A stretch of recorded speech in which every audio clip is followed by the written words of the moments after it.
Hello and welcome to our channel. Today we will go over some tips to know when you're going on a first date. Make sure to put your thoughts and experience down below, like and sub for more tips.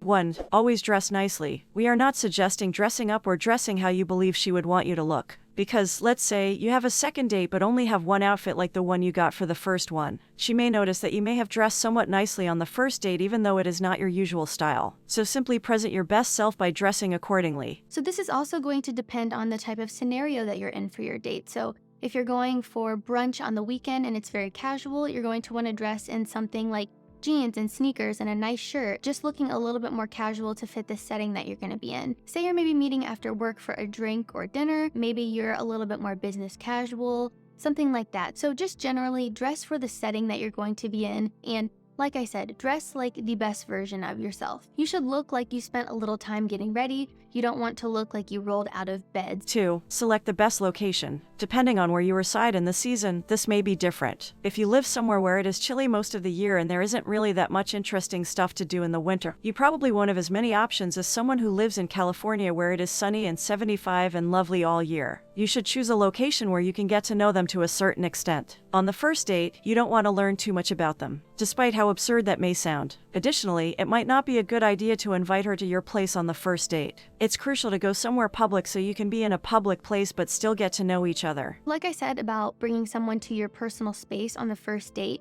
this is just so that you don't show all your cards on the first date. You want to leave a little room for imagination, a little room for mystery. You don't want to show everything you have to offer on the first date. That is something that maybe will come after a few dates, after you get to know the person. You decide if you really like them or not. But for the first date, you're gonna wanna pick somewhere public, like I said, where you can get to know each other a little bit better. Another thing I wanna point out is that I don't think a very fancy dinner date is a good first date, because if you don't even know if you like this girl or not, why do you want to spend tons of money on her? 3. Conversation. On a first date, the conversation is crucial. Get to know this girl a little better on your first date by finding more about her personality and interests. You should definitely be curious and ask her questions, but she should be doing the same for you. If she is not trying to know you, maybe that's a sign to you that she just isn't into you. That's completely okay. Not every female you go out on a date with will be interested in you, and vice versa. So say you met this girl online and you've creeped on her Instagram and things about her that maybe you shouldn't at this point. I don't know if guys do that, but girls do that. Don't ask her questions that you think she's gonna want to answer or that are going to make her like you more. You're gonna want to be candid in this. You're not gonna want to pre-prepare your questions or seem like a robot. You're going to want to go with the flow, ask her about different things, notice the things that she's into and the things that she lights up when she talks about, and stick to those things and maybe see if you can bounce off of those and flow with the conversation and see if the things that she lights up about are things that you guys both have in common. Another important point is don't sit there and talk about yourself the entire time is a crucial part of the conversational process. If the person you're with is sitting there talking about themselves the entire time and not asking you anything in return, it's incredibly awkward and just very unenjoyable. 4. Understanding when to end or continue the date. This is yet another justification as to why choosing a location that is public and has a clear end is so essential. For instance, if you take her out for brunch, the date ends when the bill is paid and you have finished eating. You spent some time sitting and talking. The choice is yours at that time. Do I truly want to continue the date with this girl or do I want to end it? Or perhaps you feel as though you are prepared to leave. Perhaps she's sending you signals that she's ready to go. Put an end to it at that point. Obviously, be polite.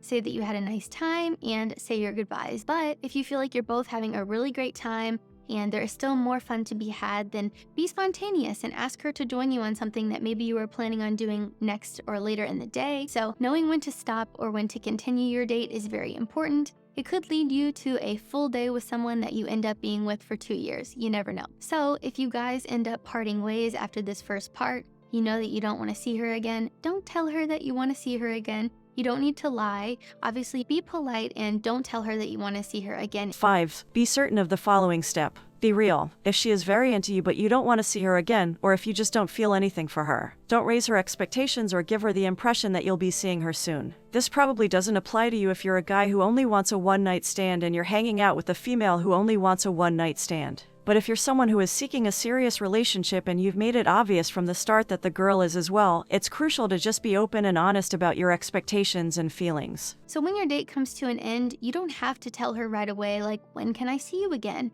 You honestly don't want to seem too eager or too available. So Give it some thought. Think about maybe where you'd want to take her next. You don't need to jump on something so quickly. Don't tell her what you think she wants to hear. If you're not sure if you want to see her again, don't say anything yet. Just go home, think about it, sleep on it, and see where you end up. Here, it's also important to avoid being overly accessible. Girls frequently find it unattractive if you're constantly available and willing to see them. Even though it might seem wonderful at first, there comes a time when it stops, and you won't always be able to spend every waking moment with them. Therefore, you shouldn't begin by setting unrealistic expectations, but if you do want to see her again, let her know. That's all for today. If you have any comments, make sure to put them down below, like, and subscribe. Thank you for watching, and we will see you on the next video.